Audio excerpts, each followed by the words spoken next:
नमस्कार मित्रों, मैं डॉक्टर संजय अनंत आप सबका स्वागत करता हूं अपने कार्यक्रम जिसका नाम है अपनी बात डॉक्टर संजय अनंत के साथ। तो आज का कार्यक्रम मैं आरंभ करूं उसके पहले मैं आज याद करूंगा हम सबकी प्रिय गायिका जो आज हमारे बीच में नहीं रही हैं। आज वो उन्होंने अपना शरीर जो है उसका त्याग किया है, किंतु अपनी मधुर आवाज के रूप में वे संसार में हमेशा रहेंगी। आज मैंने आप सब समझ गए होंगे मैं किनकी बात कर रहा हूँ, आशा ताई जी की, आशा भोसले जी की। मैंने आज अभी कुछ देर पहले उनके निधन पर एक ब्लॉग भी लिखा जो फेसबुक में काफी लोगों ने देखा है, उसके ऊपर कमेंट्स भी किया है। उस स्वर्ण युग की स्वर्णिम आभा लुप्त हो गई। मुकेश, किशोर, मन्ना डे, रफी, हेमंत दा, गीता दत्त, लता और आशा जी। आशा जी के संसार में रहने तक यह आशा मन में बंधी हुई थी, ढांढस देती थी हमें कि उस संगीत के स्वर्ण युग का कोई प्रतिनिधि हम सबके मध्य है। किंतु जब उनका निधन हुआ तो मन में कहीं ना कहीं एक टीस रह गई मेरे कि वो महान युग जो था संगीत का, जिसने हम सबको, हमारी पीढ़ी को, हमारी पुरानी पीढ़ी को, यहाँ तक कि हमारे आने वाली पीढ़ी को भी जिसने बहुत प्रभावित किया। आज भी आप देखते होंगे कि जितने भी हमारे टीवी चैनल्स पे कार्यक्रम होते हैं, हमारे यंग जनरेशन के जो बच्चे आते हैं, नई पीढ़ी के बच्चे आते हैं, वे भी इन्हीं गीतों को गाते हैं जो इन महान प्रतिभाओं ने गाया। और निश्चित तौर पर हिंदी सहित भारत की अनेक भारतीय भाषाओं में उन्होंने 15,000 से अधिक गाने गाए और उन्होंने हमारी भाषा को समृद्ध किया और अपनी मधुर आवाज से वो गीतों को अमर कर दिया। इस प्रकार से वे अपरोक्ष रूप से निश्चित तौर पे हमारे हिंदी और अनेक भारतीय भाषाओं की उन्होंने निश्चित रूप से बहुत बड़ी सेवा की है। ऐसी आशा ताई को मैं बहुत बहुत श्रद्धांजलि देता हूँ अपने सभी दर्शकों की ओर से भी, और आज के कार्यक्रम में जो मेरे अतिथि जुड़ते चले जा रहे हैं उन सबकी ओर से भी।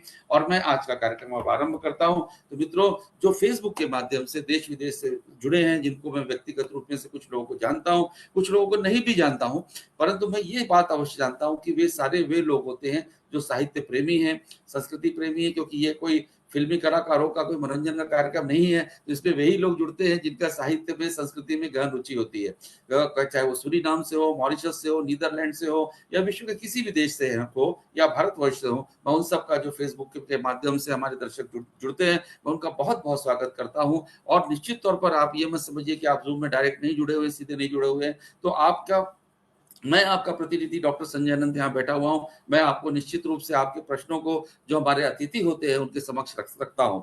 और जूम के माध्यम से जो हमारे मुख्य अतिथि के द्वारा जो अतिथि आमंत्रित किए जाते हैं, अब वो भी काफी संख्या में उपस्थित हो चुके हैं। मैं उन सबका भी बहुत बहुत स्वागत करता हूँ आज के कार्यक्रमों में।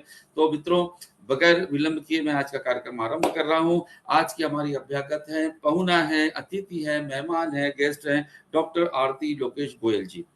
आप दुबई में रहती हैं, प्रवासी हैं, हिंदी साहित्य को विदेशी धरती में रहकर समृद्ध कर रही हैं, एक स्थापित कथाकार हैं, कवयित्री हैं।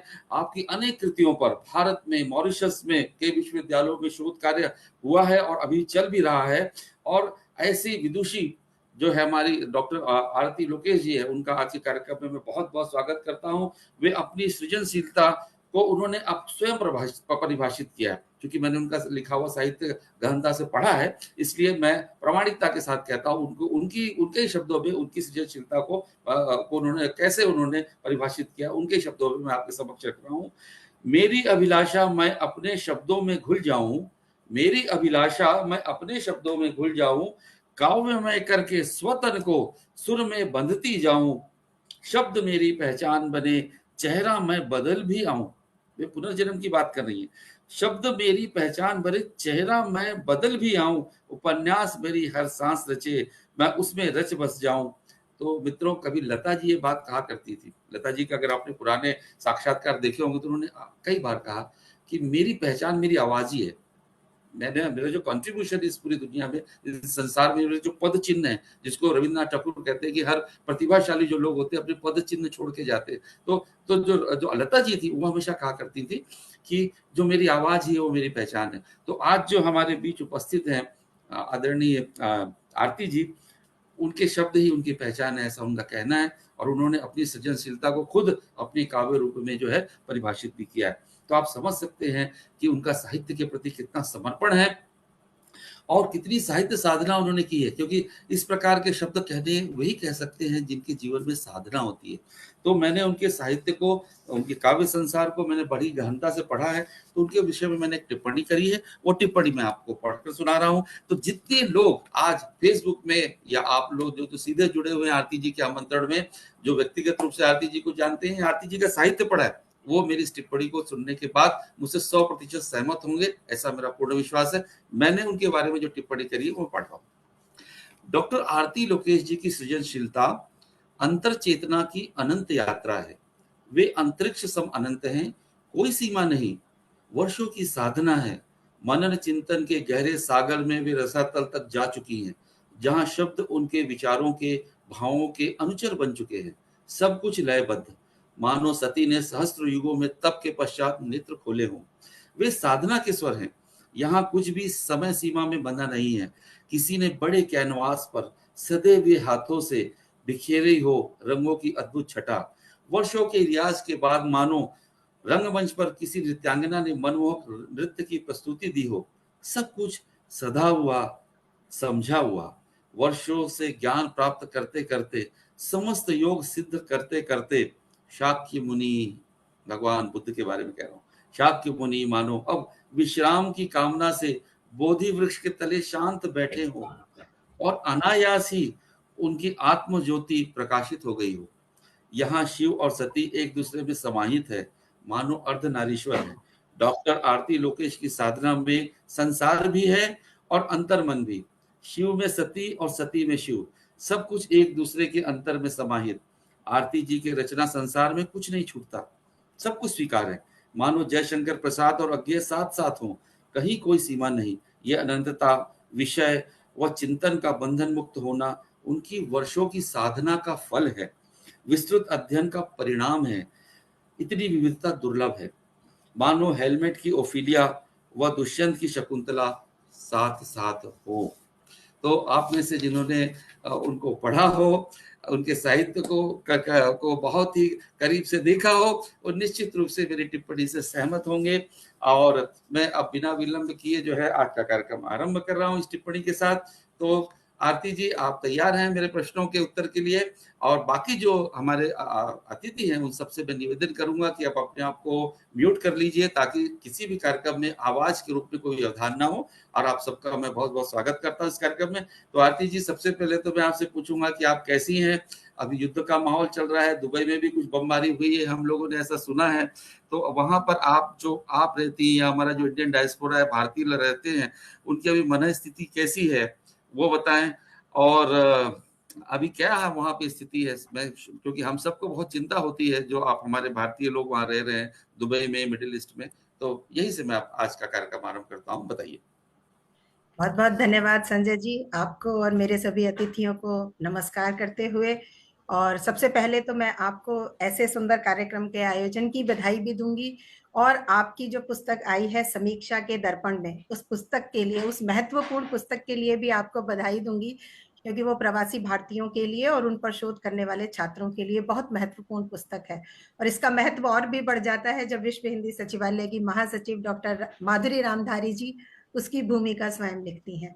अब आती हूँ मैं आपकी जिज्ञासा पर कि जो हमारे यहाँ पर माहौल चल रहा है, तो आप देख ही सकते हैं कि हम खुद भी बहुत अच्छे से उस माहौल से, कहना चाहिए कि उस माहौल के होते हुए भी हम अपनी जिंदगी और हंसी खुशी और अपने जिस देश में हम रह रहे हैं उससे सामंजस्य बिठाते हुए व्यतीत कर रहे हैं। यूएई से ही मेरे साथ जुड़े हुए हैं आलोक कुमार शर्मा जी, मीरा जी और अंजू मेहता जी, शब्बीर मुनव्वर जी, और कुछ जो छात्र हैं क्या वो बात। भारत से जुड़े हुए हैं। तो सभी हम लोग अपना हौसले में हमने कमी नहीं आने दी। और जैसे कि हमारे क्या बात। शासक की उनका आग्रह जारी हुआ कि आप सब लोग अपने अपने घर के बाहर एक झंडा लगाइए, तो आज ही सुबह हमने अपने घर की बालकनी में यूएई का झंडा लहराया है। तो हमारे सबके हौसले बुलंद हैं और हम पूरी तैयारी के साथ शांति जो है उसकी, उसके लिए आशा की किरण लगाए हुए हैं। तो हम सब, आदरणीय शब्बीर जी, आलोक जी और आरती जी, मैं अगले प्रश्न पे जाऊं, पर चूंकि आपने ये बात कही है, इसलिए मैं आप सब लोगों से एक बात कहता हूं कि जब पारसी भारत में आए थे, तो भाषा का, वो हमारी भाषा नहीं जानते थे, हम उनकी भाषा नहीं जानते थे। तो जब वो गुजरात में उन्होंने एंटर किया तो एक कहानी उनके बारे में कही गई कि उन्होंने, वहां के राजा ने कहा कि हम आपको क्यों यहाँ रहने दें, तो उन्होंने एक दूध का पात्र भेजा, उसमें शक्कर घोल के भेजी।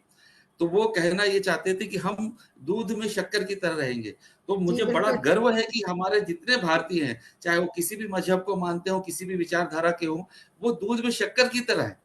आप जहाँ पर भी आप हमारे प्रवासी रहते हैं भारत के, वे दूध में शक्कर की तरह है। वहाँ की संस्कृति को, यानी दूध की मिठास को बढ़ाते हैं, जो वहाँ पर है उसको और बेहतर करते हैं। ये हमारे भारतीयों की विशेषता है और मैं निश्चित तौर पर आप सारे प्रवासी भारतीयों का अभिनंदन करता हूँ, नमन करता हूँ कि आप लोगों ने दूध में शक्कर का काम किया, दूध में नमक का काम नहीं किया। इसलिए आप जहां पर भी रहते हैं सम्मान पाते हैं, प्रगति करते हैं और निश्चित तौर पे भारत का नाम ऊंचा करते हैं। तो अब मैं आगे प्रश्न को पूछता हूं जो मैं पूछने जा रहा था। वो प्रश्न ये था कि अभी अभी आरती जी ने अपनी बेटी का विवाह किया, तो उसकी बहुत बहुत बधाई उन्हें। कुछ समय जी के लिए धन्यवाद। अमेरिका में भी थी, तो मूलतः प्रवासी हैं। तो मेरा जो प्रश्न है वो साहित्य में ही आता है, मैं साहित्य से बाहर नहीं जाता। तो मेरा प्रश्न आपसे ये था आरती जी कि मैंने ये देखा कि क्या प्रवासियों में जो नई पीढ़ी आ रही है उसका हिंदी के प्रति जो है धीरे धीरे लगाव कम हो रहा है और अपनी भाषा को भूल रहे हैं, ऐसा कुछ है क्या? और इसी से जुड़ा दूसरा प्रश्न जो है कि वैश्विक स्तर पर हिंदी का क्या भविष्य आप देखती हैं? ये दोनों प्रश्न का आप उत्तर दीजिए, आदरणीय आरती जी। जी, जी, बहुत अच्छे आपके प्रश्न हैं संजय जी। तो सबसे पहले तो जो भावी पीढ़ी, जो प्रवासियों की भावी पीढ़ी है, उसमें हिंदी के प्रति प्रेम जगाने के लिए जो आपने बात कही, तो मुझे ऐसा लगता है कि हमारी हिंदी भाषा इतनी सरल और सहज है कि बहुत जल्दी से सब लोग इसे आत्मसात कर लेते हैं। तो आपके दोनों प्रश्नों का उत्तर भी साथ में ही इस तरह से मिल जाएगा कि यूएई में जब आप देखें तो 200 देशों के नागरिक यहाँ पर जो है निवास करते हैं, फिर भी आपको जब आप यूएई की सड़कों पर चलेंगे तो हिंदी इतनी आराम से इधर उधर सुनते हुए मिल जाएगी कि कई बार क्या आपको बात है। एहसास ही नहीं होगा कि आप अपने देश भारत से कहीं बाहर हैं। तो जी इतना जी हम सब लोग हिंदी को दूसरे देशों वाले अपना लेते हैं। तो ये जी। हुआ। अब प्रवासी पीढ़ी में जो हिंदी के प्रेम को जागृत करने वाली बात है, उसके लिए तो कहना चाहिए कि सभी को प्रयास करना पड़ेगा। और जैसे हम खेल-खेल में किसी वस्तु से प्रेम को जागृत कर लेते हैं, किसी विषय से प्रेम को जागृत कर देते हैं, ऐसे ही हम भाषाओं से प्रेम को भी जागृत कर देते हैं।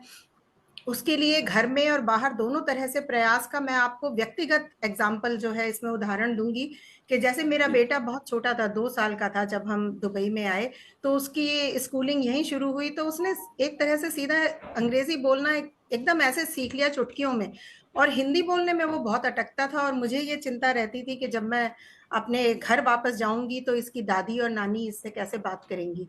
तो उसलिए इस चिंता की वजह से हमने अपने घर में एक ये नियम बनाया कि जैसे ही हमें समय मिलता था, रामानंद सागर की रामायण और बी आर चोपड़ा की महाभारत की पूरा सेट हम सीडी का लेके आए थे। ये मैं आपको बता भी रही हूँ, सन 2002 की बात लगभग, जब वह 3 या 4 साल का हो गया था।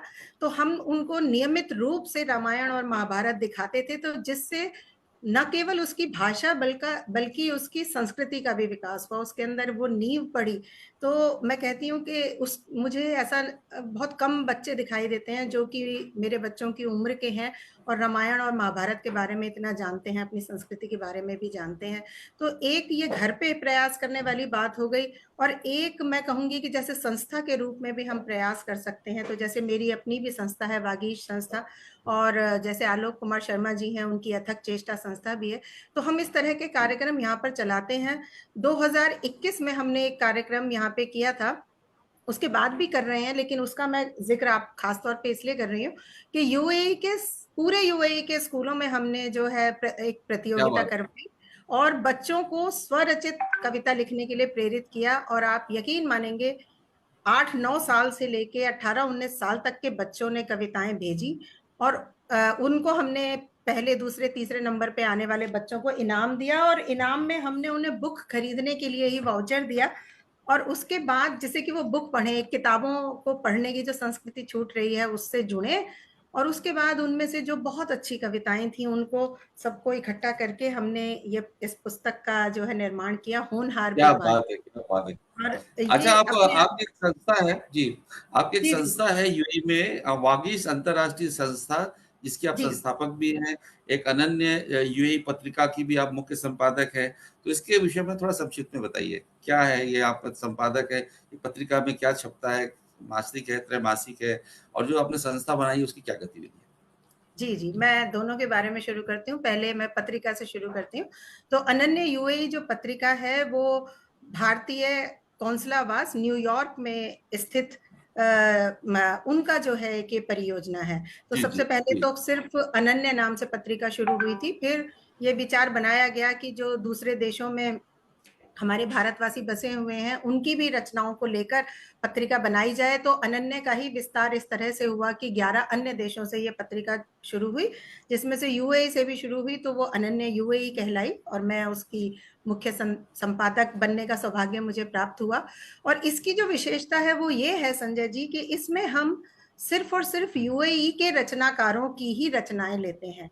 और या फिर कोई यूएई घूमने आया हो, जैसे कि अगर आप दुबई घूमने आए और यहाँ से आप जाकर आप सुनाइए, ज़रूर दुबई के रखिए। बारे में जी। कुछ लिखना चाहें, तो वो जी। आर्टिकल जो है इस पत्रिका में लिया जा सकता है, यानी यूएई से अच्छा, संबंधित क्या बात या है! तो लेखक हो बहुत या सुंदर। रचना हो। और अच्छा, तो बताइए कि अभी मैं मुख्य प्रश्न पर बाद में आ रहा हूँ, पहले आपको बाहर-बाहर के कुछ प्रश्न हैं जो मुझे ऐसा लग रहा था कि छूट ना जाए बाद में, क्योंकि मुख्य जी प्रश्न पे आते हैं तो फिर बड़े लंबे आप लोगों के उत्तर होते हैं। तो मैं जैसे पूछ रहा था कि जी ओडिशा, तमिलनाडु, मॉरिशस के कुछ यूनिवर्सिटीज़ में विद्यार्थियों ने आपके ऊपर, आपकी रचनाओं पर, आपकी कृतियों पर शोध कार्य किया है और अभी कुछ चल भी रहा है। तो इसके विषय जी में थोड़ा संक्षेप में बताइए, क्योंकि हम निश्चित तौर पे, ये हमारे लिए बड़े गौरव की बात है कि आप हमारे बीच में उपस्थित हैं, एक ऐसी साहित्यकार जिनके ऊपर जो है, जिनकी रचनाओं पर काम हो रहा है, शोध हो रहा है, ये बड़े गर्व की बात है। तो उसके विषय में संक्षेप में बताइए। जी जी संजय जी, मैं अभी आपको अपने मुंह से क्या बताऊं, जो अभी कुछ ये छात्रगण हैं वो उपस्थित भी हैं, जैसे डॉक्टर दिलबाग जी, सिंह जी। विर्क। इन्होंने भी प्रवासी अच्छा, साहित्य में पर शोध किया था और इन्होंने मेरी कहानियों की पुस्तक को उसमें शामिल किया था। बिल्कुल उनको सुनेंगे। कार्यक्रम का जो दूसरा सत्र है, बिल्कुल निश्चित तौर पे विक जी जी को हम सुनेंगे, उनके विचार सुनेंगे। तो दूसरे सत्र में तैयार रहिएगा, उनसे कहिएगा। जी अभी जी और जी बताइए क्या-क्या शोध कार्य जी चल रहा है आपकी इसमें? जी। जी, जो एक कहना चाहूंगी कि शोध दो तरह के हुए हैं। एक तो जैसे कि जी, जी। शोध का विषय, मुख्य विषय प्रवासी साहित्य है और उसमें पुस्तकें ली गई हैं।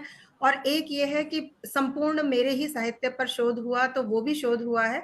वो भी शायद जुड़ेंगी जो स्टूडेंट हैं, वो अब डॉक्टर जी, कहलाती हैं, डॉक्टर ऋतु दुहन।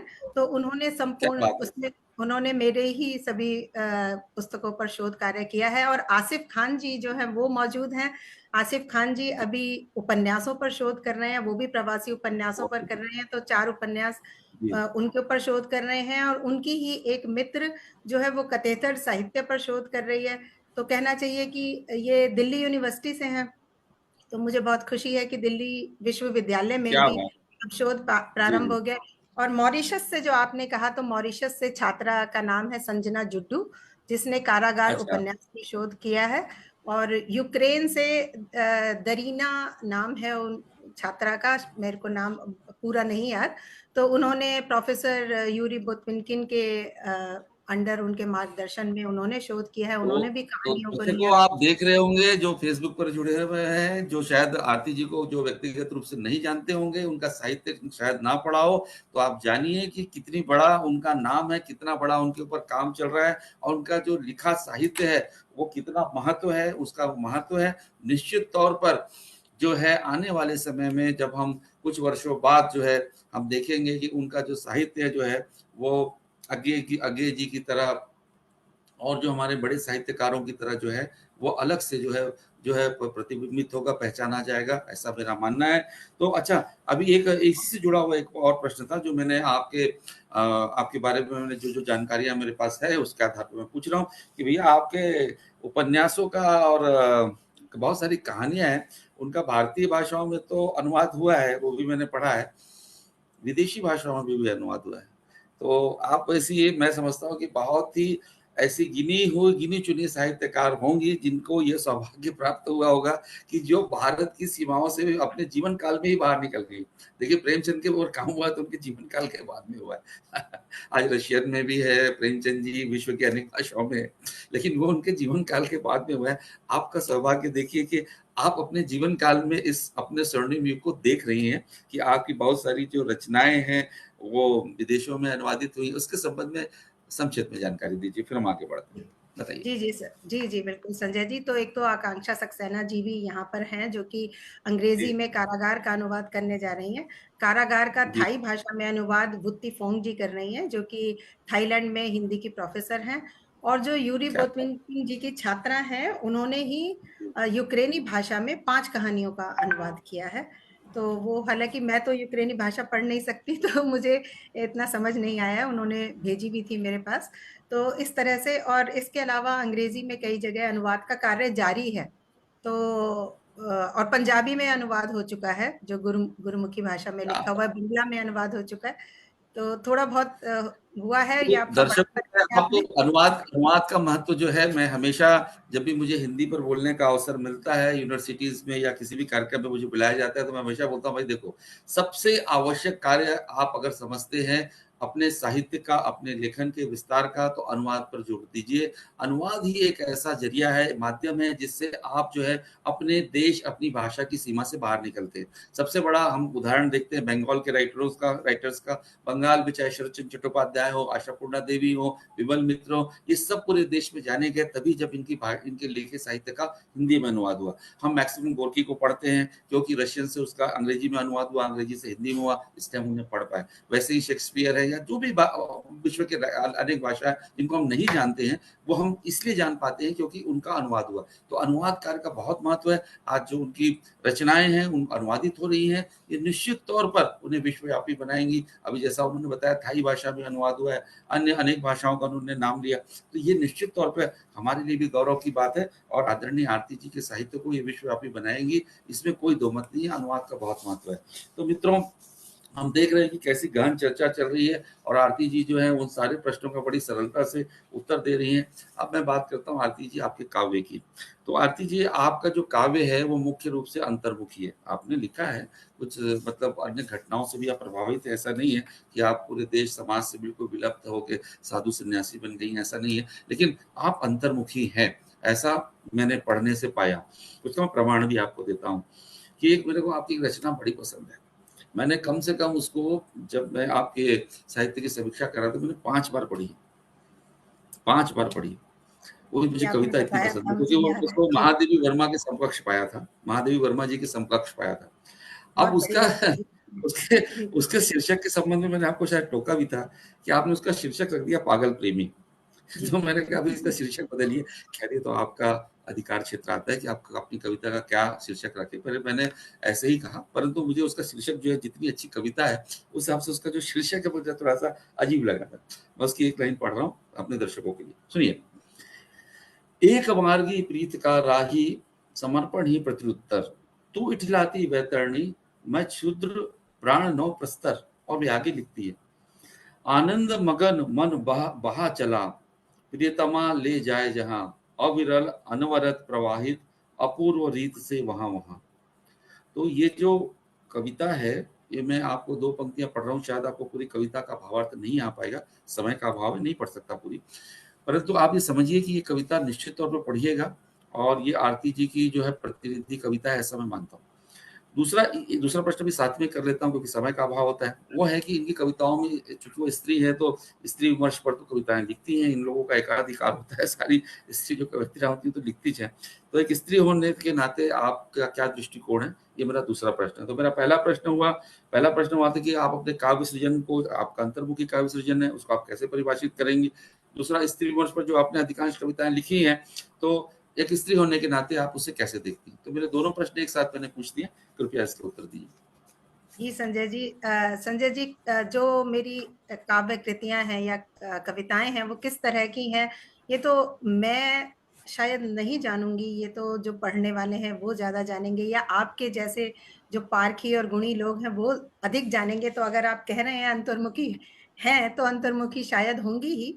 मेरा कविताओं के मामले में 2-1 बातें मैं कहना चाहूँगी कि सबसे पहले तो मैं अपने आप को कवयित्री नहीं मानती, मैं गद्यकार तो फिर भी अपने आप को कह लूँगी, क्योंकि ज़्यादातर बड़ी आसानी से मैं लेखनी गद्य में चलाती हूँ। कविता के लिए मैं थोड़ा-सा कहना कहना चाहूँगी कि थोड़ा हिचकने के बाद मेरी जो है लेखनी रफ्तार पकड़ती है उसमें, तो उसमें भी जो मेरे मन में विचार है मैं उसको ही कविता में उतारती हूँ। यही कारण है कि मैं कभी छंदबद्ध कविता की तरफ मैं अग्रसर नहीं हुई, क्योंकि जो मेरे मन के विचार हैं वो उनको मैं नहीं चाहती कि वो नदी के दो समानांतर बहने वाले तटों के बीच में वो बंध जाए। मैं चाहती हूँ कि उसका खुला प्रवाह हो। तो अब कभी मन विचलित भी होता है, कभी प्रसन्न भी होता है, कभी आह्लादित भी होता है, कभी किसी चीज से क्षुब्ध भी होता है। तो जैसे विचार आए वो मैंने कविताओं में उतार दिए। और अब मैं आती हूँ आपकी स्त्री विमर्श वाली जो बात है। तो क्योंकि स्त्री होने के नाते कभी अब आसपास भी जो देखती हूँ, या समाज में कह लो, दुनिया में कह लो, देश में किसी भी तरह से, तो जिस तरह से मैं देखती हूँ तो स्त्री के लिए मैं एक बराबरी की मांग करती हूँ। मैं चाहती हूँ कि उसे उसके हिस्से की स्वतंत्रता और स्वायत्तता, मैं उसकी पक्षधर हूँ। मैं ये नहीं चाहती कि उसे ऊंचे आसन पे बिठाया जाए या पुरुषों से ऊंचा दर्जा दिया जाए। तो वो तो समाज वैसे भी स्त्री जाति को देवी कहकर उसके पूजा करने के बारे में तो कहता ही आ रहा है। मुझे लगता है कि उसकी आवश्यकता नहीं है। और कहीं ना कहीं मैं ऐसा भी देख पाती हूँ कि अगर स्त्री स्वयं को दबा कुचला महसूस करती है या किसी दूसरी स्त्री को इस तरह से देख रही है, तो उसकी ऐसी अवस्था का जो कारण है वो पुरुष समाज के साथ साथ उसमें स्त्री समाज की भी बराबर की ही भूमिका मैंने देखी है। ऐसा नहीं है कि पुरुष नहीं उसे दबाया है। कई स्त्री स्त्री को स्त्री का दुश्मन होते हुए मैंने ज्यादा देखा है। और इन सब से दूर हटने का और समाज में बराबरी लाने का मुझे जो एकमात्र रास्ता दिखाई देता है वो सिर्फ है शिक्षा का। क्योंकि शिक्षा ही सिर्फ एक ऐसी चीज है जो उदारता लाती है, स्वावलंब लाती है, और हमें किसी चश्मे से मुक्त होकर समाज को कहना चाहिए देखने की, सच्चाई में देखने की एक दृष्टि जो है वो हमें शिक्षा प्रदान करती है। तो बस हम शिक्षा को खाली पढ़ने के लिए और परीक्षाएं पास करने के लिए ना पढ़ के उसको गुनने की अगर हम कोशिश करें तो समाज में अवश्य बदलाव आएगा, और मेरा मानना है कि आ भी रहा है। आपने मांडवी को याद किया था अपनी कविता जी में, याद आया आपको? जी जी तो जी। देखिए ऐसा है कि अभी मैं पिछले पिछले 1-2 महीने पहले मैं झांसी गया था। झांसी में एक अंतर्राष्ट्रीय रामायण महोत्सव हुआ था। तो रामायण महोत्सव में मैंने जो बात रखी थी वो यही रखी थी कि ऐसे बहुत सारे पात्र थे जो रामचरितमानस में और वाल्मीकि कृत रामायण में जिन्हें महत्व नहीं दिया गया। उनमें से अनेक अनेक नाम जो हैं, उसमें से कुछ तो हमारे राष्ट्र कवि ने जैसे उर्मिला को चुना, ठीक है, किसी ने मांडवी को चुना, जैसे आज इन्होंने मांडवी को चुना, तो और किसी ने शत्रुघ्न को चुना। अभी मैं कुछ समय पहले अमिता दुबे जी के साथ बैठा था, वो अभी सांस्कृतिक मंत्री हैं उत्तर प्रदेश सरकार, इसी कार्यक्रम में। तो उन्होंने एकांत प्रिय शत्रुघ्न लिखा है, उपन्यास लिखी है उन्होंने शत्रुघ्न के ऊपर, क्योंकि ये वो चरित्र थे, वो पात्र थे जिनका त्याग किसी भी दृष्टि से कम नहीं है मित्रों, लेकिन उनको महत्व नहीं दिया गया। तो आदरणीय जो हमारी आज की मुख्य अतिथि हैं आरती जी, उन्होंने भारत की जो पत्नी है मांडवी जी, उनके ऊपर जो है उन्होंने अपनी लेखनी चलाई है। तो उस विषय पर थोड़ा सा बताएं संक्षिप्त में। जी। ठीक है, ऐसा आपको क्या प्रभावित किया? जी जी, आप जी जैसा आपने कहा ना कि जो कुछ ऐसे किरदार हैं, पात्र हैं, और हम सभी उन पात्रों को जानते हैं, लेकिन हम सिर्फ नाम रूप में जानते हैं। और असल में तो मैं भी कहीं उससे ज्यादा तो कहीं मैं भी नहीं जानती। हाँ, ये जरूर मेरे मन में हमेशा से जिज्ञासा रही कि मांडवी के बारे में बात नहीं होती इतनी, जबकि उन्होंने भी तो उतना ही त्याग किया जितना कि बिल्कुल उर्मिला ने किया। बिल्कुल। क्योंकि उनके उनके पति बन गए, तो उनके पति तो घर में रहते हुए भी उन्होंने साधु और सन्यासियों जैसा बिल्कुल कर्तव्य निभाया अपने भाई के प्रेम में। तो बिल्कुल इस वजह से बिल्कुल। मुझे एक कुछ मतलब कुछ ऐसा, जब भी मैंने मांडवी के बारे में सोचा या जब जब कभी कुछ ऐसा विचार आया, तो मेरे मस्तिष्क में ही ये कल्पना उभरी कि वो शायद अपने महल की छत पे जाके, या अपने कहना चाहिए जिसको हम बालकनी आज कहते हैं, तो इस तरह से प्राचीर पर जाके वो शायद कहीं अपने पति के दर्शन भी करना चाहती होंगी। तो ऐसी जगह पे उनको जाना पड़ता होगा, क्योंकि वो तो महल के बाहर कुटिया बना के रह रहे थे। तो उसी तो देखिए दृश्य की मित्रों, मैं कल्पना करके। जी जी जी जी, जी मैं ये कह रहा था कि देखिए आरती जी ने जो मांडवी के ऊपर लिखा ये वैसा ही है जैसा कि हमारे राष्ट्र कवि ने उर्मिला को याद किया था। तो कहने का तात्पर्य ये है मेरा कि देखिए हम वाल्मीकि जी को या तुलसीदास जी को दोष नहीं दे सकते, क्योंकि एक उपन्यास में या एक महाकाव्य में, उन्होंने तो महाकाव्य लिखे, महाकाव्य में भी होता यह है कि सबके साथ न्याय करना संभव नहीं है, ऐसा मेरा मानना है। आप सहमत हो जी, ना हो, आपकी जी, इच्छा, जी। लेकिन संभव नहीं है, क्योंकि सारे पात्रों को उभारना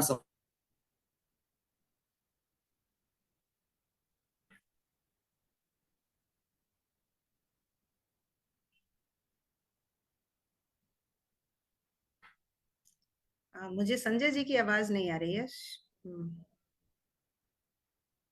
क्या आप को सब लोग? जी, उर्मिला दिखाई दी, किसी को मांडवी दिखाई। तो बहुत बहुत मुझे अच्छा लगा कि जब मैंने उनको पढ़ा था कि मांडवी को उन्होंने याद किया, क्योंकि वो छूट रही थी, और वो निश्चित तौर पे उनका त्याग जो है किसी भी दृष्टि से जो है वह रामायण के अन्य पात्रों से कम नहीं है, क्योंकि रामायण जो है हम भारतीयों के लिए हमारी आत्मा है, राम हमारे आदर्श हैं। तो निश्चित तौर पे रामायण के सारे पात्र जो हैं, चाहे हम किसी भी धर्म मजहब को मानते हो, ये जो पात्र हैं ये निश्चित तौर पे सारे परिवार के लिए आदर्श होते हैं। हर आदमी चाहेगा कि उसका भाई लक्ष्मण जैसा हो, हर हर पति चाहेगा कि उसकी पत्नी सीता जैसी हो। ये जो है हमारे लिए जो है वो आदर्श है। ठीक है, तो मैं इसी बात को आगे बढ़ाता हूँ। अभी एक अब अगर मैं कथा साहित्य पर आपसे प्रश्न करता हूँ कि देखिए कि अगर आरती गोयल जी को कहा जाए कि भाई ऐसा है कि आप अपने इतने विस्तृत कथा लेखन में से कोई कहानी या उपन्यास चुने, और जो हमारे दर्शक आज कार्यक्रम को देख रहे हैं वो अवश्य पढ़े, जो यानी आपकी फर्स्ट चॉइस। वैसे तो आप लेखक को, वैसे तो माँ को अपने सारे बच्चे प्यारे होते हैं, लेकिन अगर आरती लोकेश जी को कहा जाए कि भाई आप अपनी प्रतिनिधि रचना बताइए कथा साहित्य में, तो कहानी में आपको एक बताना है और एक उपन्यास में बताना, और क्यों, बताइए। प्रतिनिधि रचना तो मैं सच कहूँ तो मैंने इस दृष्टिकोण से कभी उसको आंका नहीं। लेकिन अगर आप हाँ कहानियों में कह रहे हैं तो फिबोनाची प्रेम, वो कहानी जो है वो मेरे दिल के बहुत करीब है। हैं तो बहुत सारी कहानियां, मतलब अगर वही बात है कि एक एक को चुनना बहुत मुश्किल है, लेकिन फिबोनाची प्रेम मुझे बहुत इसलिए भी पसंद आई। उसने हाँ वो एक खैर प्रतियोगिता में विजित भी हुई थी, लेकिन उसके अलावा भी जब वो कहानी जब जब किसी किसी पटल पर उसको शेयर किया गया, उसको लगाया गया, तो सबसे पहले बहुत सारे लोगों ने तो फिबोनाची के प्रति ही जिज्ञासा जताई, और उन्होंने गूगल पे सर्च करके फिबोनाची को समझा। तो मुझे ऐसा लगता है कि इस कहानी की उपलब्धि एक ये रही कि इसने बहुत सारे लोगों को गणित की और भौतिकी, जो दोनों के सम्मिश्रण से जो फिबोनाची एक सिद्धांत बना हुआ है, उसके बारे में लोगों की उत्सुकता हुई और उन्होंने उसकी जानकारी ली। और उसके बाद उस सिद्धांत का किस तरह से लव ट्रायंगल में मैंने इस कहानी में प्रयोग किया है, तो लोगों ने उसके ऊपर चर्चा की। तो वो चर्चाएं भी अधिकतर मैंने सेव कर ली थी, क्योंकि वो मुझे बहुत आह्लादित करती हैं। तो इस लिहाज से मैं उसको इस कहानी का मैं नाम लूंगी। बाकी और भी कहानियां हैं। तो और अगर आप उपन्यास की बात करें तो 4 उपन्यास में से कारागार का मैं उल्लेख इसलिए करना चाहूंगी कि कारागार को महात्मा गांधी हिंदी संस्थान मॉरिशस से वो विषय वस्तु अवार्ड। भी बताते जाइए, उसकी विषय जी, वस्तु भी बताते जाइए, दर्शक जानना चाहेंगे कि क्योंकि आपने इतना उसका अनुवाद भी हुआ है, और आप उसे उसका उसका उसका उल्लेख कर, निश्चित तौर पे आप उसको अपनी प्रतिनिधि रचना मानती है, तो उसका थोड़ा सा विषय बताइए, किस विषय पर जी, लिखी हुई, ताकि जी दर्शक उसकी उसे पढ़ पाए। जी। जी, उसकी जो मुख्य नायिका है उसका नाम चारू है। अब जैसे कि चारू का अर्थ ही सब जानते हैं, चारू का अर्थ सुंदर होता है, लेकिन जो नायिका है वो सुंदर नहीं है। और बचपन में, बहुत बचपन में, कभी शिशु अवस्था में सुंदर रही भी होगी, तो उसके साथ कुछ ऐसी दुर्घटना हुई कि उसके बाद से उसके चेहरे की आकृति रूपरेखा थोड़ी बिगड़ गई। तो और फिर उसके साथ कुछ बचपन में ऐसे हादसे भी हुए कि उसको उसने कहना चाहिए ना कि उसने अपने जीवन में कभी आने ही नहीं दिया। उसे लगा कि मेरा जीवन तो शुष्क रहेगा, उसमें कभी बाहर आएगी ही नहीं। तो इस तरह से वो बड़ी होती है, लेकिन मेधावी होती है। तो किस तरह से प्रेम खुद उसके सामने आता है, जबकि उसके अतीत में ऐसी भी घटनाएं हुई थी कि उसको कारागार में निवास भी करना पड़ा था, और वहां पे कहना चाहिए कि एक तरह से उसके सोच में परिवर्तन होता है, वो अपने जीवन का लक्ष्य उसे मिल जाता है। तो मैं ज्यादा तो उद्घाटित नहीं करूंगी, जिससे कि जिसको हाँ, इच्छा है कि उसको मैंने पढ़े। आपसे मैंने विषय जी, वस्तु पूछा था इसे, जी, जी, कहानी। बस यही विषय वस्तु है कि वो स्वयं जो अपने कारागार में कैद है, वो अपने आप को कारागार से किस तरह से निकाल पाती है, किस तरह से वो ये तो उपन्यास हो गई समाज में आपकी। जाती है। सुनिए तो जी, आरती जी, ये तो आपकी उपन्यास हो गई, अब कहानी जी, बताइए।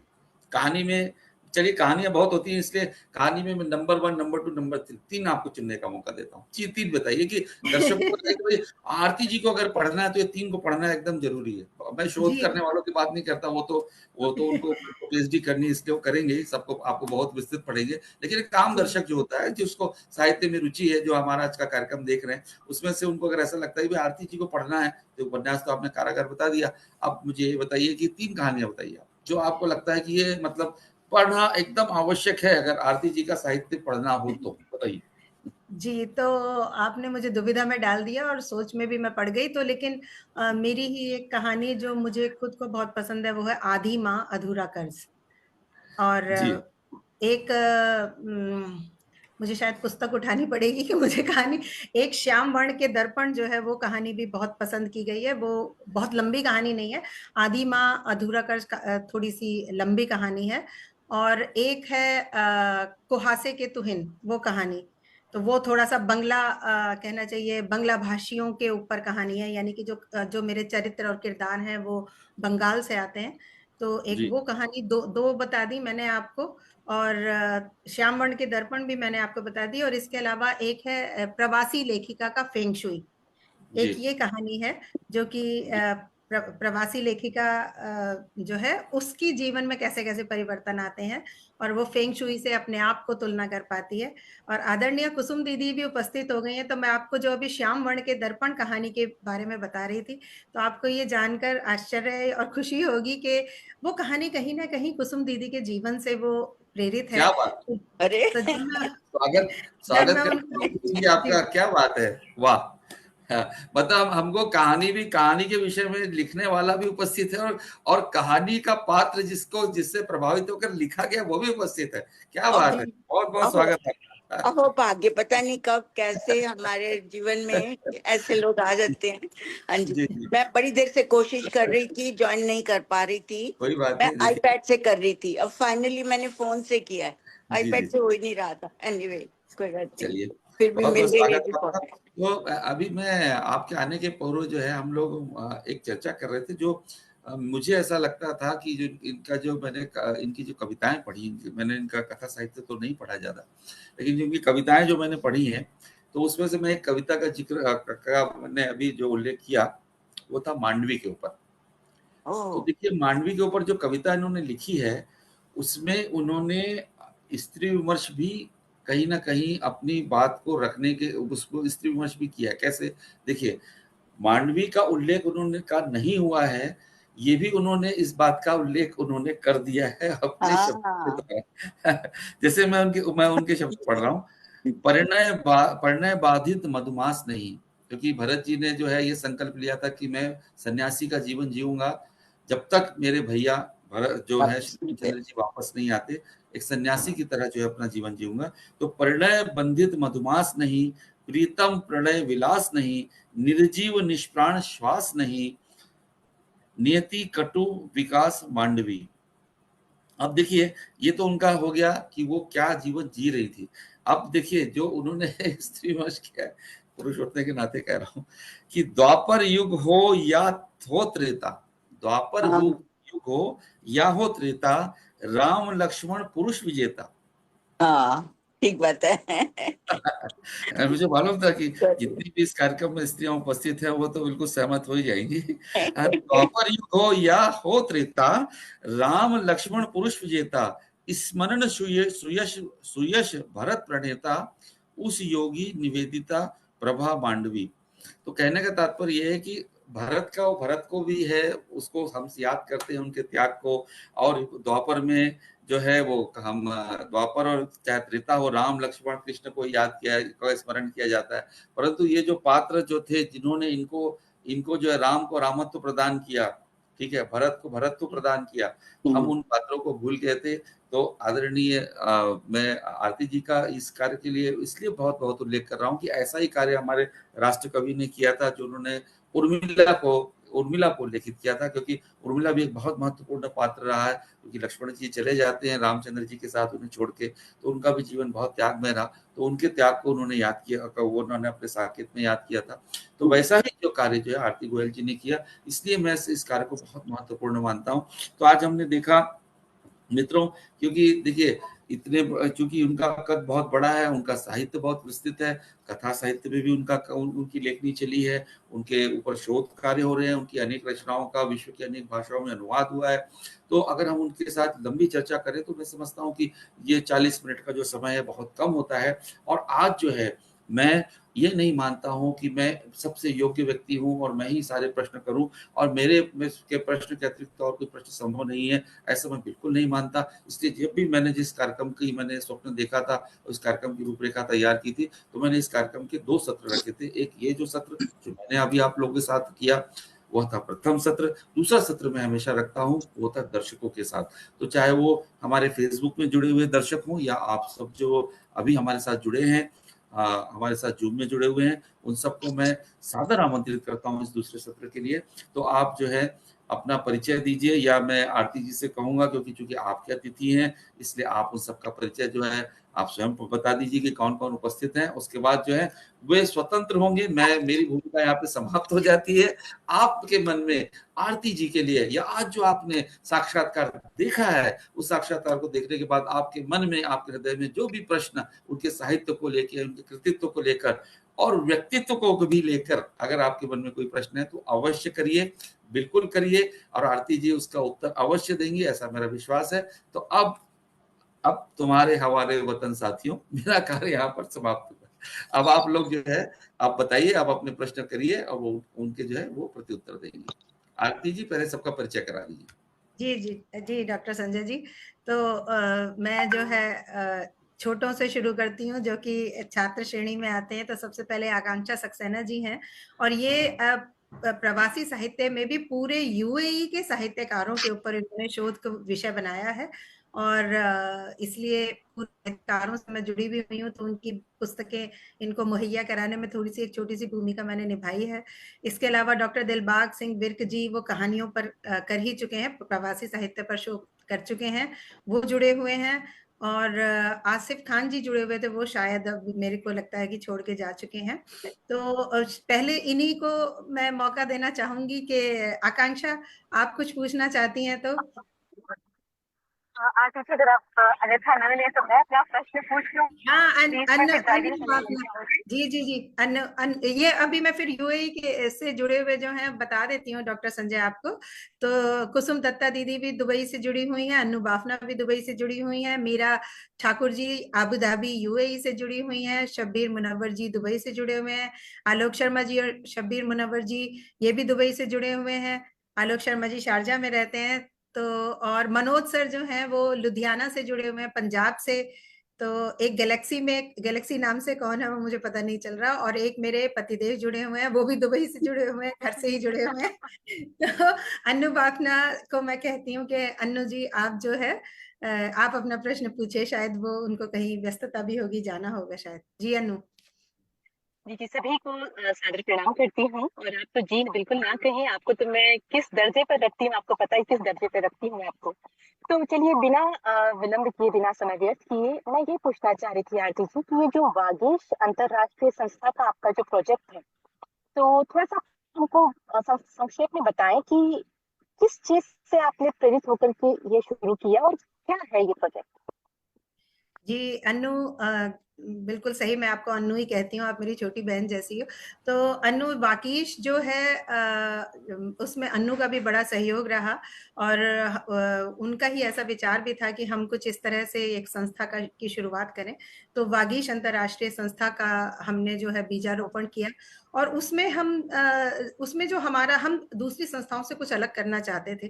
तो उसमें हम कुछ साहित्यिक गोष्ठियां भी की, लेकिन अधिकतर हम उसमें प्रतियोगिताएं कराते हैं। और जो वागीश का जो प्रोजेक्ट, जिस पर मुझे सबसे अधिक गर्व होता है, वो प्रोजेक्ट है कि हम पूरे विश्व भर से और खासतौर पे भारतीयों से उनकी पुस्तकों की पांडुलिपियां मंगवाते हैं, और फिर उसका हम जांच करवाते हैं। उसके लिए हमारे 16-17 निर्णायक मंडल का एक समूह बना हुआ है, और बहुत सारे हमारे निर्णायक मंडल भी इसमें शामिल हैं अभी।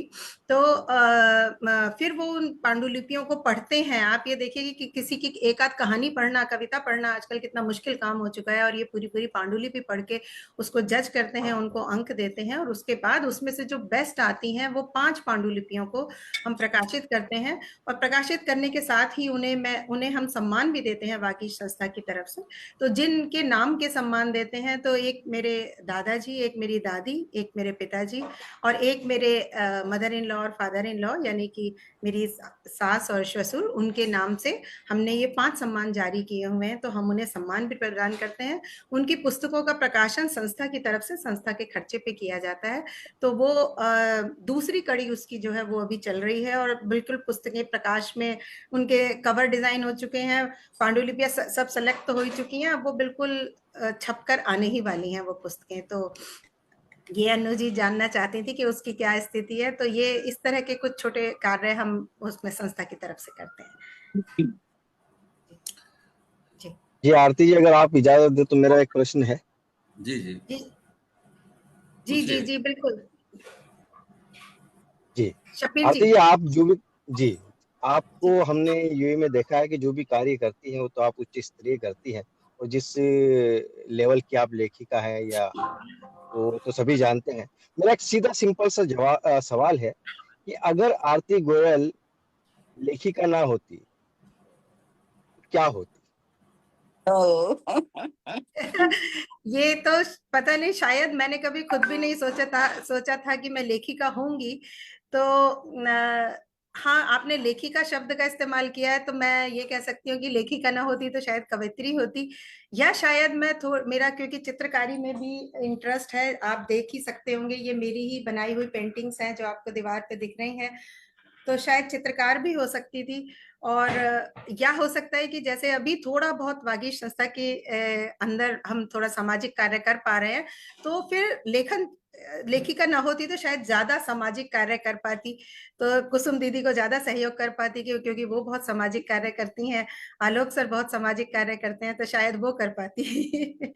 जी बहुत बहुत शुक्रिया आपके जवाब के लिए, पूरा मैं उससे सहमत हूँ।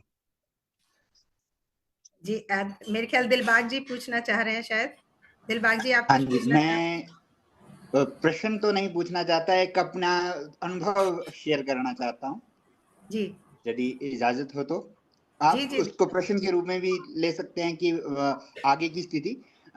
जैसे मेरे शोध का विषय था भारतीय प्रवासी कहानियों में भारतीय संस्कृति के प्रतिमान, और उसमें मैंने आपका एक कहानी संग्रह लिया था, सांझ की आंच, क्योंकि उस समय तक यही प्रकाशित था।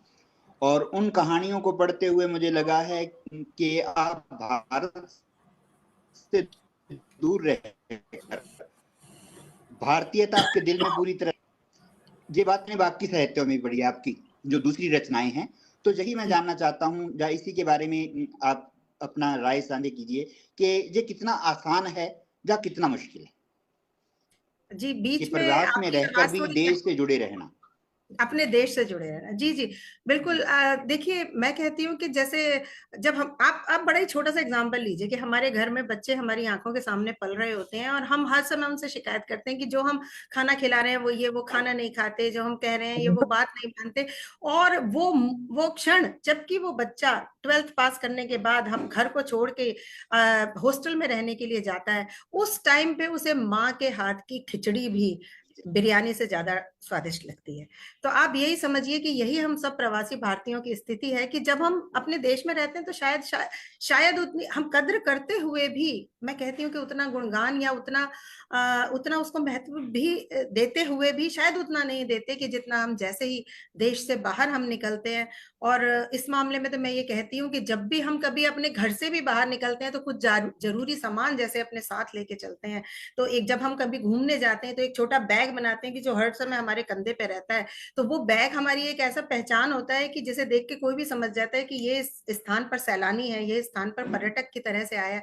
तो ऐसे ही जब हम अपने देश से बाहर निकल रहे हैं तो अपनी संस्कृति का बैग अपने साथ में लेके चल रहे हैं, अपने देश से अपने साथ में लेके चलते हैं, और वही हमारी पहचान बनी रहती है, और वही हमारे व्यक्तित्व को दूसरे देश में संभाले रहने में और दूसरों को समझाने में हमें आसानी प्रदान करती है। तो इसलिए हमें अपने देश से जुड़ाव तो और बढ़ ही जाता है जब हम देश से बाहर जाते हैं। आकांक्षा बहुत बहुत शुक्रिया जी। मैं संजय जी का भी आभार देखा व्यक्त करना चाहूंगा जिन्होंने मुझे इस कार्यक्रम से जोड़ा। पुनः शुक्रिया। आकांक्षा जी आपको देख पा रहा हूँ, मीरा ठाकुर जी को देख पा रहा हूँ, अंजू मेहता जी को देख पा रहा हूँ। आप निश्चित रूप से आपके हृदय में कोई प्रश्न होंगे तो अवश्य करिए। जी जी, अंजू भी शायद प्रश्न करना चाहेंगी और आकांक्षा भी, और आलोक सर भी कर सकते हैं। पहले मैं छोटा तो पहला प्रश्न मैं दे दूं आपको। जी जी जी, तो मैं आपसे प्रश्न पूछ सकती हूँ अभी?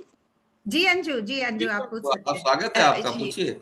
ये जी दूसरा सत्र डॉक्टर इसीलिए हमने संजय रखा है। जी जी, डॉक्टर संजय जी और आरती, डॉक्टर आरती जी और उपस्थित सभी जन, आप सबको मैं नमस्कार करती हूँ और धन्यवाद कहना चाहूंगी कि मुझे प्रश्न करने का सौभाग्य मिला है। तो मेरा प्रश्न है कि मैं आरती जी को आरती मैम कहती हूँ क्योंकि वो मेरे लिए गुरु और एक मेंटर की तरह मेरे लाइफ में है। जैसे कि मैं मैम को व्यक्तिगत रूप से जानती हूँ, वो बहुत ही सरल और कोमल हैं। उनकी पुस्तक कुहासे की तोहिन की मैंने समीक्षा भी की है, तो उनकी लेखनी से भी मैं बखूबी परिचित हूँ। अब मैम मेरा प्रश्न है कि अगर आपको फिर से आपकी किसी रचना को फिर से लिखने का मौका मिले तो आप उसमें बदलाव करना चाहेंगे? अंजू, जो बात आपने कही है ना, शायद ये मौका मुझे मिला भी था। जैसे दो कहानियों का मैं इसमें उल्लेख करूंगी। बहुत अच्छा आपका प्रश्न है, आपने मुझे पुनः सोचने पर एक तरह से मजबूर कर दिया। एक जो फिबोनाची प्रेम ही जो कहानी है, जो कि मैंने बताया कि एक तरह से लव ट्रायंगल है और फिबोनाची के सिद्धांत की उसमें पूर्ति होती है। तो अगर आप फिबोनाची को ही समझें तो वैसे गोल गोल गोल गोल घेरा बनाते हुए अपनी परिधि को बढ़ाता रहता है, लेकिन कभी भी वापस श्रिंक नहीं होता। तो उसी तरह से जब वो प्रेमिका उस परिधि से बाहर निकल जाती है, तो जो, क्योंकि फिबोनाची प्रेम कहानी के ऊपर बहुत चर्चा हुई, तो कई लोगों ने ये भी कहा कि नहीं, इसका अंत हमको पसंद नहीं आया, इसका अंत ऐसा नहीं होना चाहिए था, और उसको अपनी बहन को प्रेरित करना चाहिए था बजाय इसके, जो भी उस कहानी का अंत है। तो ठीक है, हर एक किसी का अपना मत होता है, मैं पाठकों के मत का भी स्वागत करती हूँ। तो उस सब ने ये कहा कि आप चाहें तो इसको बदल भी सकती हैं, लेकिन हाँ, चाहे तो शब्द लगा ही हुआ था और मैंने उसको नहीं चाहा। क्यों? क्योंकि वो मेरे शीर्षक को बिल्कुल सार्थक करता हुआ मेरा अंत था कहानी का। और जैसे दिलबाग सिंह जी भी अभी जब उपस्थित थे, तो उनको भी जो एक प्रशस्ति पत्र, मेरी कहानी बहुत पसंद है उनको, और कई लोगों ने उस पर, उसको पसंद करते हुए भी उस पर ये प्रश्न उठाया कि ये इसका थोड़ा सा नकारात्मक अंत है, इसमें क्यों इस स्त्री को प्रशस्ति पत्र मिलने के बाद भी त्याग पत्र देना पड़ता है। तो वो कुछ ऐसा था कि कहीं कुछ मैंने जीवन में किसी की सच्चाई देखी थी, तो मैंने उसके ऊपर वो कहानी लिखी थी। तो मुझे ऐसा लगा कि जब जीवन में हमारे यही हमें देखने को मिल रहा है, तो मैं इसका अंत बदल के क्यों एक गलत भावना लोगों के मस्तिष्क में रोपूं कि नहीं, इसका अंत ऐसे भी हो सकता है।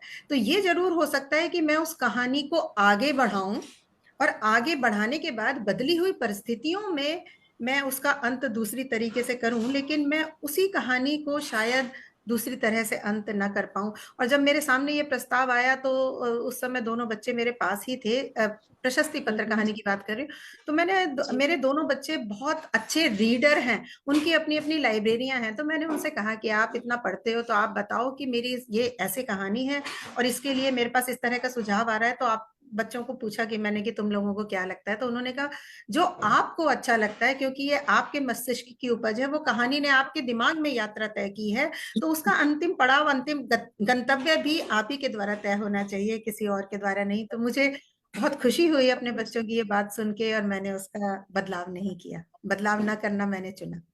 नहीं, ये लेखक का अधिकार होता है, जी ये जी लेखक का जी अधिकार भी होता है, क्योंकि ऐसा संभव नहीं है, क्योंकि दर्शक जो है अपने विचार रख सकता है, पर लेखक का ये लेखक ब्रह्म स्वरूप होता है जब वो किसी रचना को करता है। जैसे एक आप कहानी लिख रहे हैं, उपन्यास लिख रहे हैं, तो आप ब्रह्म स्वरूप होते हैं। जैसे ब्रह्मा जी ने सृष्टि की रचना की, वैसे ही वो एक काल्पनिक संसार की रचना करता है। तो ब्रह्मा का ये अधिकार क्षेत्र है कि वो किसी को दुख दे, किसी को सुख दे।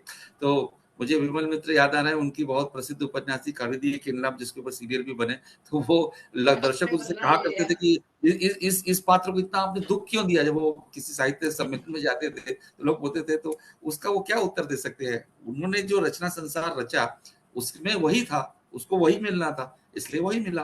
तो वही मैं आरती जी से कह रहा हूँ कि आपका एकाधिकार है, ये दर्शक का अधिकार नहीं हो सकता, या पाठक का अधिकार नहीं हो सकता। ये क्योंकि ब्रह्म स्वरूप होता है, क्योंकि वो एक सृष्टि की रचना करता है, इसलिए उसका अधिकार क्षेत्र है। इसमें कोई अगर आपसे टिप्पणी करता भी भविष्य में तो मैं समझता हूँ कि आपको निरपेक्ष रहना चाहिए। हाँ, मैंने लिखा है, अब आप स्वीकार करें तो अच्छा, ना करें तो अच्छा। चलिए, अब हमारे पास समय बहुत कम है, 7 मिनट बचे हैं, 53 हो गया है, 19:53, 7 मिनट बचे हैं। इस 7 मिनट का अच्छा, प्रश्न ले लेते हैं। छोटे-छोटे प्रश्न कर लीजिए ताकि आरती जी जो है आपके उत्तर दे पाए। 2 छोटे प्रश्न की गुंजाइश है, अवश्य करिए।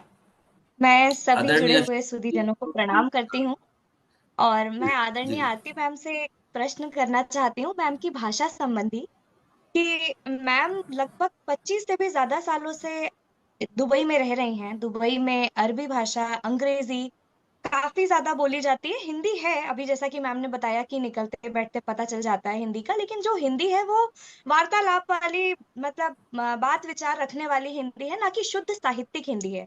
लेकिन मैम की रचनाओं को जब हम लोग पढ़ते हैं तो रचना के शीर्षक से ही वो पुट दिखता है साहित्यिकता का। जैसे मैं 2-3 उदाहरण लूंगी। जैसे मैम की कथेतर गद्य की 2 पुस्तकें हैं, एक तो है अश्रुत श्रव्य, दूसरा स्याह धवल, दूसरा मैम का उपन्यास है निर्जल सरसिज। इसके अलावा मैम ने अभी एक कहानी का जिक्र किया था, श्याम वर्ण के दर्पण। इन सभी पुस्तकों के शीर्षक अगर हम देखें तो शुद्ध साहित्यिकता लिए हुए हैं, शुद्ध शब्दों में एक तरीके से बहुत कुछ बुन रहे हैं। वैसे भी शीर्षक तो अपने आप में सारी कथा सामने रखने वाले होते हैं, लेकिन मेरा प्रश्न मैम से ये है कि मैम इतने ऐसे माहौल में रहने पर भी जहां पर हिंदी का वो शुद्ध साहित्यिक रूप नहीं है, लेकिन आपने अपनी रचनाओं में उस साहित्यिकता को, उस शुद्ध भाषा को जीवित रखा, कैसे रखा मैम? उसके लिए आकांक्षा, बहुत अच्छा प्रश्न है। मैं उसके लिए शायद धन्यवाद करूंगी ईश्वर का और अपने घर में मिले संस्कारों का, क्योंकि मेरे घर में भाषा के प्रति प्रेम बहुत मुझे खुद से, मतलब बचपन से ही मुझे देखने के लिए मिला। और घर में मेरे पिताजी भी लिखते थे, मेरी बुआ भी लिखती थी, और मेरे दादाजी तो उर्दू भी पढ़ना लिखना जानते थे, और हिंदी, अंग्रेजी, उर्दू के अखबार भी घर में आते थे। तो वो एक भाषा की शुद्धता पर बहुत बल था। मतलब भाषा इतनी शुद्ध, हम घर में बोला भी करते थे कि घर में जो जैसे आया वगैरह आया करती थी, तो उनकी भाषाओं में जो पुरबिया एक पुट होता था ना, तो कहीं वो कई बार वो भाषा समझने में दिक्कत होती थी, क्योंकि उन शब्दों से को धीरे धीरे हम सीखे हैं शुद्ध भाषा बोलने की वजह से। और फिर एक तरह से क्योंकि अंग्रेजी भी पढ़ी मैंने और हिंदी भी पढ़ी, तो हमने देखा कि जो आम बोलचाल की भाषा है उससे वो उससे थोड़ा सा तो स्तर ऊपर उठता ही है जब हम लेखनी चलाते हैं। तो इसलिए बस वो वही शायद एक कहना चाहिए कि संस्कार बचपन से पड़े रहे, और भाषा का स्तर, मतलब मुझे लगता है कि गिरने न देने की मेरी कोशिश रही। जी आकांक्षा। एक धन्यवाद प्रश्न और मैम। हो सकता है, एक प्रश्न की गुंजाइश है। एक प्रश्न आदरणीय आप सब जो आमंत्रित अतिथि हैं, मैं अनुरोध करूंगा कि अवश्य पूछे। एक प्रश्न की और हमारे मैं पास प्रश्न तो नहीं है, जी लेकिन जी कुछ कहना जरूर चाहूंगी। जी, बिल्कुल बोलिए, स्वागत। आरती का कार्य तो हमेशा ही मुझे बहुत ही सृजनात्मक और सराहनीय लगा है, शुरू से जब से भी पढ़ा है। लेकिन हर बार इनकी एक नई बात जो होती है वो मेरे दिलो दिमाग में छा जाती है। जैसे आज इन्होंने कहा कि हम अपना ट्रैवल होते हैं, हम बैग लेके चलते हैं, तो आज इन्होंने बोला कि हम अपना कल्चर साथ में लेके चलते हैं। ये कल्चर कौन सा होता है? जैसे इन्होंने कहा, जब आप जिस घर में बड़े हो रहे होते हो, जैसे ही हम बड़े हो रहे हैं, जो धीरे धीरे एक खुलता जाता है हमारे दिमागों में, शरीर में, दिमाग में खुलता जाता है, उसको लेके चलना, उसको लेके अपने जीवन में उसको उपयोग करना, ये सब बहुत सराहनीय है। आरती, मैं सिर्फ आपकी देखने के लिए, सामने के लिए सराहना नहीं कर रही हूँ, मैं काफी, हाँ जी, मेरे को आपका काम लगता ही है। बाई चांस अभी तक काफी चीजें आपकी मुझे मिल नहीं पाई हैं।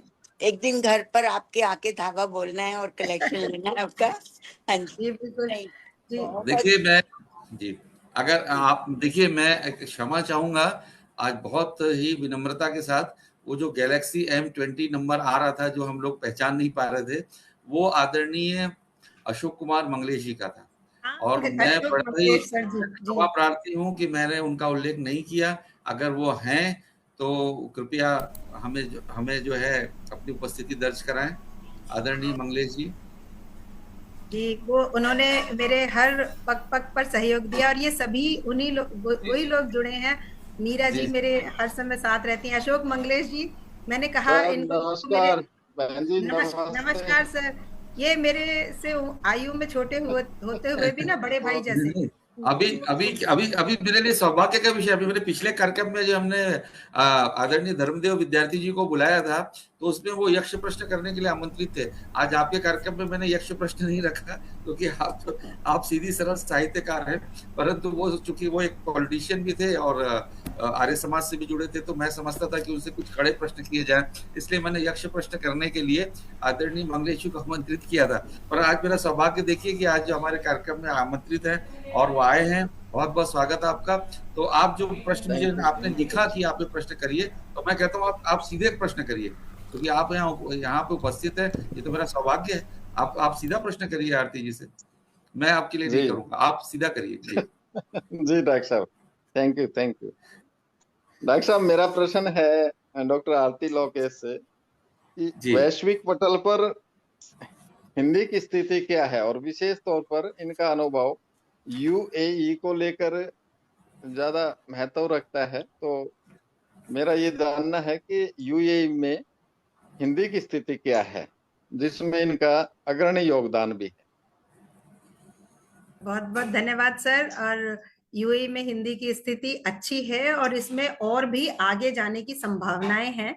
जैसे कि संभावनाओं की मैं यहाँ पर अगर बात करूं तो जैसे विश्वविद्यालय के तौर पर, विश्वविद्यालय के स्तर पर हिंदी अभी तक नहीं पहुंच पाई है, तो विश्वविद्यालयों में पढ़ाई जा सके, वो एक मेरा स्वप्न भी है और उसे मैं संभावना भी कहती हूँ।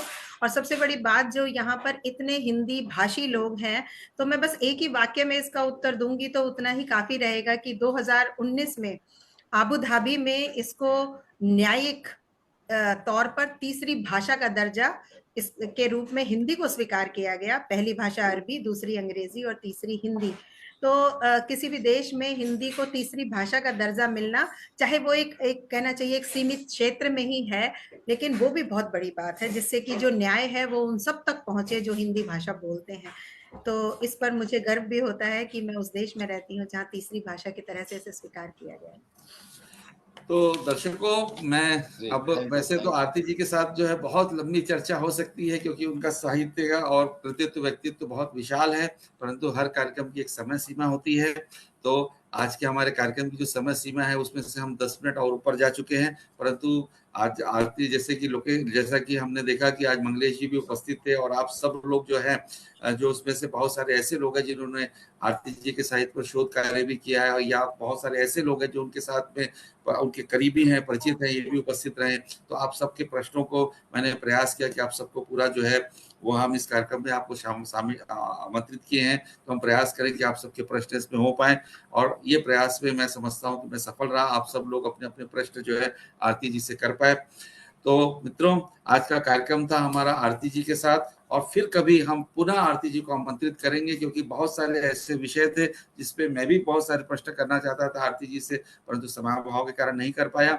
आप सब जो है दर्शक जो फेसबुक के माध्यम से पूरे विश्व से जुड़ रहे हैं, जयेश पटेल जी खासकर जो मेरे हर कार्यक्रम में आते हैं, अहमदाबाद से जुड़ते हैं, मैं उनका भी बहुत बहुत धन्यवाद करता हूँ। उन्होंने लिखा है कि उन्होंने आरती जी के साहित्य को पढ़ा है, आपका बहुत बहुत धन्यवाद। और भी जो दर्शक जो विश्व के विभिन्न कोनों से फेसबुक के माध्यम से जुड़े हैं, उनका मैं बहुत बहुत प्रणाम करता हूँ। और आप सब जो अतिथि आज हमारे कार्यक्रम में आमंत्रित हुए, आदरणीय आरती जी के अनुरोध पर आप सबको मैं बहुत बहुत नमस्कार करता हूँ, प्रणाम करता हूँ, और आपसे आशा करता हूँ कि अनेक हमारा जो कार्यक्रम जब भी आप फेसबुक पे इसकी सूचना मिले या व्हाट्सएप के ग्रुप में सूचना मिले, अवश्य ज्वाइन करिए और आपको बहुत आनंद आएगा। जो भी हमारे रचनाकार होते हैं, जिन भी हम व्यक्तित्व को आमंत्रित करते हैं, मैं निश्चित तौर पे अपने क्षेत्र की जो है वो जो श्रेष्ठतम प्रतिभा होती है, और उनसे हमको बहुत कुछ सीखने को मिलता है, जानने को मिलता है। ये सामान्य टेलीविजन या मीडिया में आने वाला साक्षात्कार नहीं होता है, इसमें ऐसे लोग होते हैं जिनसे हमको बहुत कुछ सीखने मिलता है। तो निश्चित तौर पर आप हमारे कार्यक्रम में आइए, ऐसा मेरा अनुरोध है। और इस कार्यक्रम के बारे में आप और लोगों से भी चर्चा करिए, ताकि ये कार्यक्रम जो है साहित्य प्रेमियों के मध्य और संस्कृति प्रेमियों के मध्य लोकप्रिय हो। आरती जी, आपका बहुत बहुत धन्यवाद। और फिर कभी हम निश्चित तौर पर अगले श्रृंखला में फिर मिलेंगे मेरे कार्यक्रम में, जिसका नाम है अपनी बात डॉक्टर संजय नंद के साथ। बहुत बहुत धन्यवाद आपका। भारत के हिसाब से शुभ रात्रि, और आपके यहाँ भी मैं समझता हूँ रात्रि हो चुकी है, रात्रि तो आप जी। सबको भी शुभ रात्रि। बहुत बहुत नमस्कार। धन्यवाद डॉक्टर संजय जी, और एक बार मैं भी सभी फेसबुक पे जुड़े हुए दर्शकों का आभार प्रकट करना चाहूंगी, और जो मेरे परम मित्र और प्रिय छात्र जो आज यहाँ पर जुड़े हैं, और मुझे लगता है ये डॉक्टर मनोज कुमार प्रीत जी जुड़े हुए हैं, शायद वो उन्होंने माइक ऑन नहीं किया, वो भी मेरे गुरु समान है। डॉक्टर मंगलेश भी मेरे गुरु समान है, और मेरे भाई समान ये आलोक कुमार शर्मा जी, और मेरी बहन और सखी मीरा ठाकुर जी, और मेरी बहुत प्रिय अनु बाफना जी, अंजू मेहता जी, शब्बीर मुनव्वर जी, और मेरी आदर्श के रूप में कुसुम जी और आकांक्षा जी, बहुत सारे लोग जुड़े, बहुत अच्छा लगा। आप सभी का बहुत बहुत धन्यवाद, और सबसे बड़ा धन्यवाद डॉक्टर संजय जी का, जिन्होंने अपनी बात में मुझे अपनी बात रखने का मौका दिया, और प्रश्नों के माध्यम से मुझे खुद को एक तरह से एक्सप्लोर करने का उन्होंने मौका दिया। इसके लिए मैं उनकी बहुत बहुत आभारी हूँ। बहुत बहुत धन्यवाद सर। बहुत सराहनीय सेशन रहा, बहुत लिए। सराहनीय। तो सबको बहुत बहुत धन्यवाद। आरती को बहुत बहुत बधाई इस कार्यक्रम की, संजय सर को भी बहुत। इसी प्रकार दोनों हमेशा जुड़े रहो और इसी तरह तरक्की करो, और कार्यक्रम में हमेशा नाम रोशन करते रहो। हमें भी लगेगा कि हाँ, हमारे साथी इतने आगे बढ़ते जा रहे हैं, चांद सितारों की तरह ही आसमान में जगमगाओ। धन्यवाद मीरा, तुम्हारा स्नेह, प्रेम और आशीष सब मुझे बराबर मिलता रहा है। बहुत बहुत धन्यवाद।